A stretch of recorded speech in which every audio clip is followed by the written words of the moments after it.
Hello and welcome back to my channel in another exciting video. Guys, মোক বহুতে comment কৰি সুধি আছিল যে বি ফাৰ্ম আৰু ডি ফাৰ্ম প্ৰাইভেট কলেজত কৰোতে ফিজ ষ্ট্ৰাকচাৰটো কেনেকুৱা হয়। সো সেই সকল বাবে আজিৰ ভিডিওটো।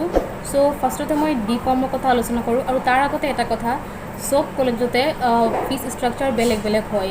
মেবি ইন আসাম অৰ আসামৰ বাহিৰতো বেলেগ বেলেগ প্ৰাইভেট কলেজত ফিজ ষ্ট্ৰাকচাৰ অলপ হ'লেও ডিফাৰেণ্ট হয়। সো মই ইয়াত যোনখিনি ফিজ ষ্ট্ৰাকচাৰৰ কথা কম মই এজ এ হোল কম, এইটো কোনো ইণ্ডিকেট কৰি কোৱা নাই কোনো কলেজৰ কথা। সো ফাৰ্ষ্টত আহোঁ ডি ফাৰ্মৰ ওপৰত।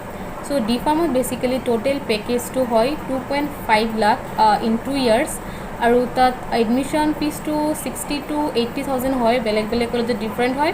আৰু টু ইয়াৰলি হয়, ইয়াৰলি 1,10,000কে এভাৰেজত দিয়া হয়, 2 ইয়াৰ্ছ হয়। সো এজ এ হোল খৰচাটো 2.5 লাখ আহে। এণ্ড দেন মই আহোঁ বি ফাৰ্মৰ ফিজ ষ্ট্ৰাকচাৰৰ ওপৰত। বি ফাৰ্মত 8টা ছেমিষ্টাৰ হয় আৰু তাত টোটেল পেকেজটো হয় কিছুমান কলেজত 5.2 লাখ, কিছুমানত 5.5 লাখ, কিছুমানত 5.8 লাখ। সো এনেকুৱা হয়, বেচিকেলি 5ৰ পৰা 6 লাখৰ ভিতৰত বি ফাৰ্ম কমপ্লিট হৈ যায়। আৰু তাত 8টা ছেমিষ্টাৰ হয় আৰু ছেমিষ্টাৰ খৰচাটো 55,000কে হয় এজ এভাৰেজ, আৰু admission 60 to 80,000 as like D pharm. So it was all about today's video. If you like the content, then please subscribe my channel and don't forget to hit the notification bell for more updates. Till then, stay safe, stay healthy.